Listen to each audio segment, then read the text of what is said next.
Assalamualaikum warahmatullahi wabarakatuh. Siswa-siswa kelas 7 apa kabar? Mudah-mudahan kalian baik-baik aja ya. Mudah-mudahan kalian sehat-sehat aja. Dan mudah-mudahan yang sedang menonton video ini diberikan kesehatan oleh Allah Subhanahu wa Ta'ala. Dan saya ucapkan juga untuk yang baru bergabung di channel ini, selamat bergabung ya di channel Tubagus Bagas. Saat ini kalian sedang menonton video seri tentang mata pelajaran informatika bab 1 tentang perangkat komputer. Perkenalkan, nama saya Trianto Bagas yang nantinya akan memberikan mata pelajaran informatika di kelas 7. Oke, sudah sarapan semua ya?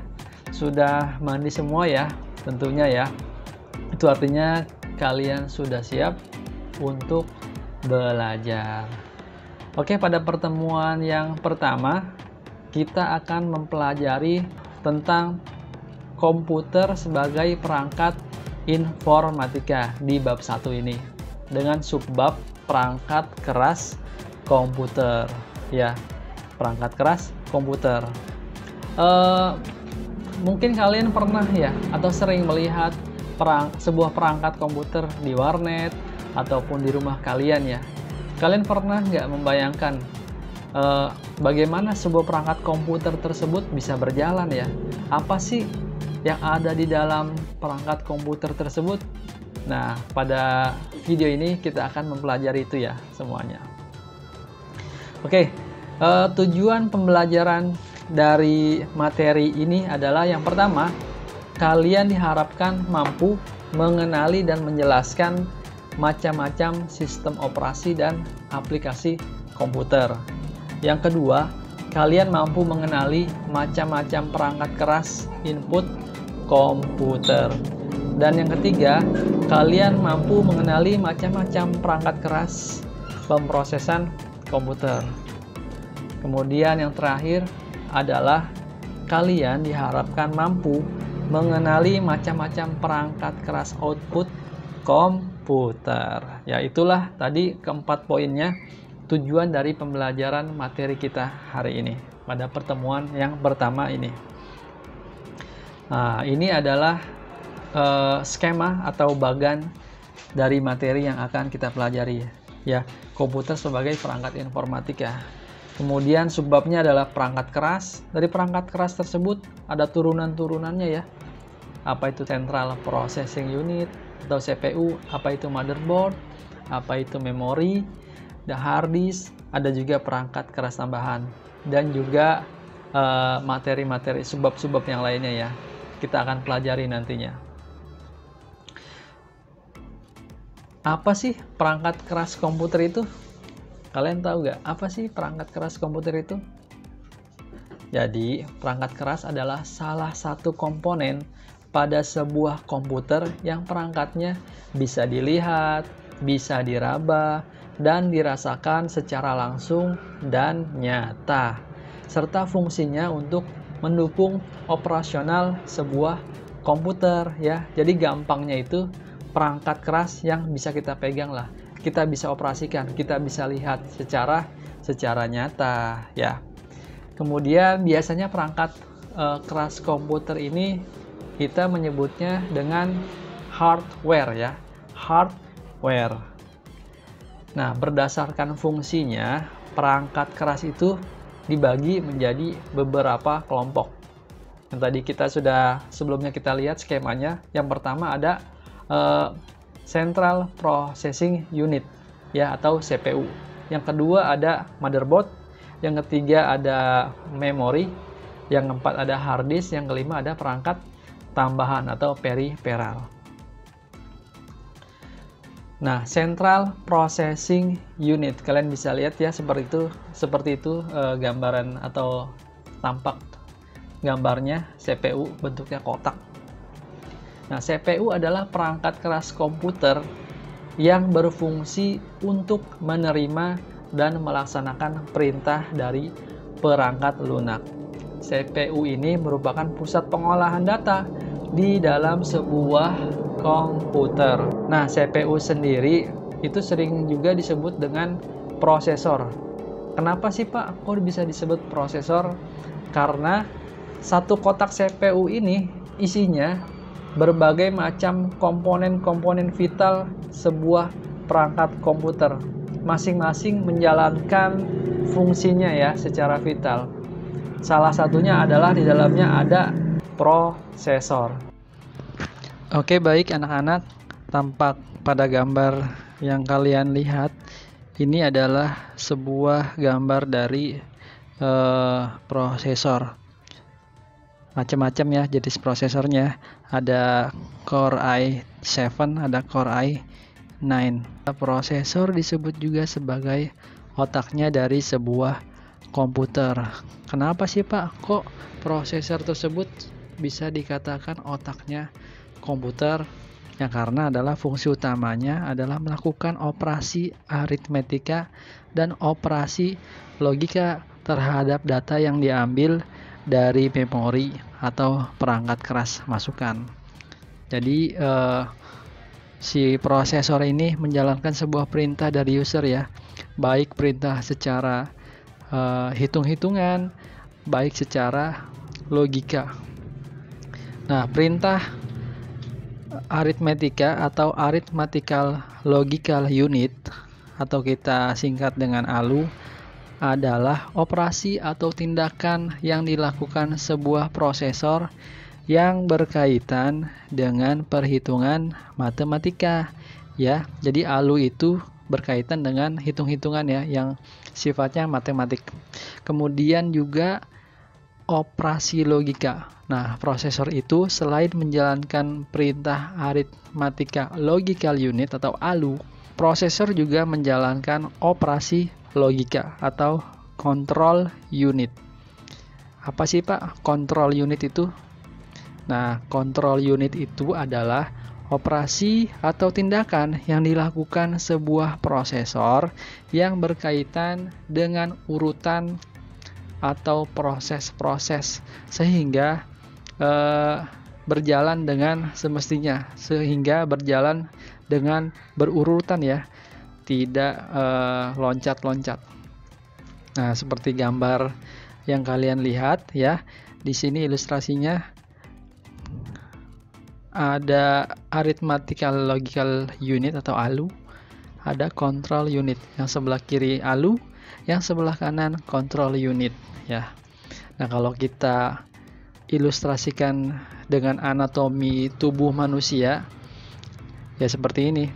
Jadi prosesornya jadi CPU-nya ini itu diibaratkan sebuah tubuh manusia ya, anatomi tubuh manusia.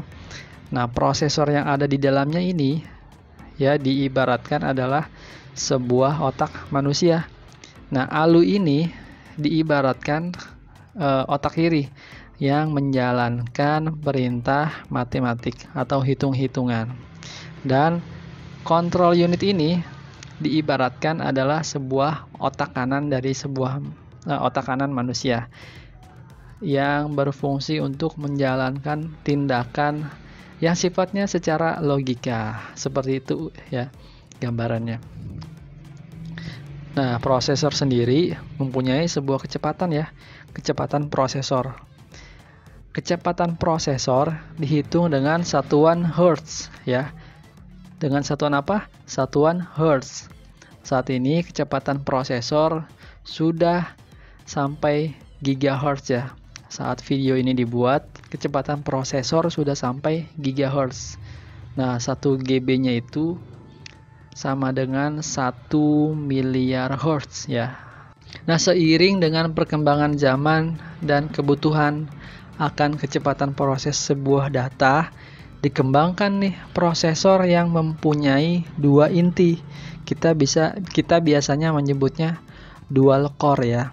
Di pasaran itu kalian mungkin pernah mendengar prosesor Intel dual core ya. Itu artinya di dalamnya ada 2 inti ya di dalam sebuah prosesor. Bahkan ya saat ini sudah muncul tuh prosesor dengan 4 inti. Kita juga menyebutnya biasanya quad core. Nah, selain prosesor, ada juga komponen yang lain yaitu motherboard. Ya, jadi motherboard itu adalah papan sirkuit pusat untuk meletakkan sejumlah komponen atau memasang sejumlah komponen perangkat keras lainnya. Yang nantinya komponen-komponen tersebut membentuk sebuah sistem elektronik yang kompleks dan rumit ya. Nah, di dalamnya ada CPU, ada RAM, ada BIOS dan lain-lain. Motherboard sendiri mempunyai beberapa macam slot yang dapat diisi dengan card atau komponen perangkat keras, sehingga nanti menambah kinerja dan kemampuan sebuah komputer. Nah, selain motherboard, ada juga memori ya untuk menyimpan sebuah informasi. Nah, memorinya ini bisa menyimpan informasi sebelum, bisa menyimpan informasi sesudah ya, nanti diproses oleh si prosesor. Tadi kita bicara RAM dan ROM. RAM itu apa sih, Pak? RAM itu adalah sebuah memori ya, yang memiliki fungsi untuk menyimpan data atau instruksi program sementara pada komputer. Nah, data RAM ini kenapa sifatnya sementara? Karena jika komputer atau laptop kalian dimatikan, maka data tersebut yang ada pada RAM juga akan ikut terhapus ya. Jadi tidak tersimpan secara permanen. Jadi kalau seandainya kalian sedang mengerjakan sesuatu, kemudian laptopnya tiba-tiba mati, ya data akan terhapus. Ada macam-macam ukuran RAM ya. Di antaranya ada 2 GB, ada 4 GB, ada 16 GB, sampai 64 GB dan lain sebagainya. Semakin besar ukuran RAM, maka akan semakin baik prosesnya. Kemudian ada ROM. ROM, read only memory. Ya, kata kuncinya adalah read only, hanya membaca. Yaitu adalah suatu perangkat keras pada komputer berupa chips memori semikonduktor. Nah, ROM ini mempunyai sifat permanen yang artinya program atau data yang disimpan di dalam ROM tidak mudah hilang atau berubah-ubah walau aliran listrik sudah dimatikan. Nah, fungsi dari ROM sendiri adalah sebagai media penyimpanan firmware ya, yaitu perangkat lunak bawaan yang berhubungan dengan perangkat keras. Nah, sesuai dengan namanya yang tadi saya bilang ya, read only, maka data yang ada di dalam ROM ini nggak bisa diubah, melainkan hanya bisa dibaca aja. Alasannya kenapa sih data tersebut tidak bisa diubah atau dihapus? Ya karena data tersebut berisi informasi kode yang membuat komponen dalam komputer bisa berkomunikasi dan berjalan sebagaimana mestinya. Artinya kode-kode ini sangat vital ya, saling berhubungan, saling berkesinambungan. Kemudian selain ada RAM, selain ada ROM, ada juga hard disk. Ya, hard disk adalah perangkat keras atau media penyimpanan pada sebuah perangkat komputer yang terpasang di dalam CPU. Nah, fungsi dari hard disk ini ya sebagai media penyimpanan data dan informasi ya. Hard disk ini sifatnya non volatil, tidak menguap ya. Artinya adalah data tidak akan hilang apabila perangkat komputer dimatikan. Jadi data yang kita simpan ini di hard disk bisa permanen, tidak akan hilang walaupun komputer sudah dimatikan.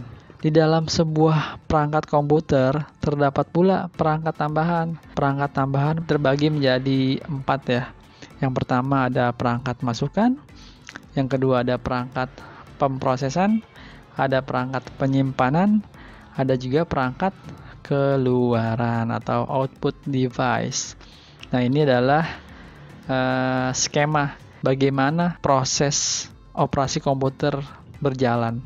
Ada perangkat masukan, ada perangkat proses, ada perangkat keluaran, ada juga media penyimpanan. Perangkat masukan, nah, atau input device adalah perangkat komputer yang biasanya digunakan untuk membantu para pengguna atau user untuk memasukkan data pada komputer. Contohnya apa, Pak? Alat-alat perangkat masukan. Contohnya adalah keyboard ya. Contohnya adalah mouse dan scanner. Nah, kalian bisa lihat ya. Contoh-contoh input device-nya ada juga mikrofon ya. Nah, kemudian selain ada perangkat masukan, ada juga perangkat pemrosesan. Apa itu perangkat pemrosesan? Perangkat pemrosesan adalah komponen pada komputer yang berfungsi untuk memproses ya. Namanya juga proses. Yang berfungsi untuk memproses olah data yang diberikan oleh perangkat input. Nah, untuk kemudian selanjutnya menjadi data yang diinginkan. Dan kemudian lagi ditampilkan pada perangkat output. Contoh perangkat pemrosesan apa? Yang pertama itu ada VGA card ya. VGA card atau Video Graphic Array. Ini fungsinya untuk menerjemahkan tampilan yang akan ditampilkan pada layar monitor. Jadi VGA ini fungsinya untuk memvisualisasi gambar ya. Jadi semakin tinggi VGA, makin jernih pula gambar yang dihasilkan atau yang ditampilkan. Nah, kemudian contoh pemrosesan yang kedua ada sound card ya. Ada kartu suara. Sound card adalah suatu perangkat komputer yang digunakan untuk mengeluarkan suara dan merekam suara dari sebuah perangkat komputer kita. Nah, tadi ada perangkat input, ada perangkat pemrosesan, ada juga perangkat penyimpanan ya. Apa aja sih Pak perangkat penyimpanan? Saya rasa kalian sudah tahu ya perangkat penyimpanan itu apa aja. Ada flash disk, ya ada hard disk, ada CD-RW, ada CDR, ada SSI dan lain-lain ya. Kemudian ada perangkat keluaran atau output device. Perangkat pengeluaran adalah perangkat komputer yang berguna untuk menghasilkan keluaran seperti gambar dan suara. Ya, contohnya apa Pak perangkat pengeluaran? Ya, contohnya seperti monitor, seperti printer, dan juga speaker ya, yang seperti yang kalian lihat nih. Ya, ada gambarnya. Itu adalah salah satu perangkat pengeluaran. Oke, baik para siswa-siswa, barusan kita sudah mempelajari tentang perangkat keras ya, perangkat keras komputer. Nanti kita akan lanjutkan subbab yang kedua ya. Nah, di sini ada tugas buat kalian terlampir LKPD-nya ya, LKPD 1 pada Google Class kalian. Nanti coba kalian cek ya di Google Class-nya. Di situ Bapak lampirkan LKPD, lembar kerja peserta didik. Oke, di sana juga jelas nanti instruksinya, kalian baca aja. Kalau kalian mengikuti video ini, pasti kalian akan bisa jawab. Oke, itu saja yang bisa Bapak sampaikan ya. Wabillahi taufiq wal hidayah. Wassalamualaikum warahmatullahi wabarakatuh.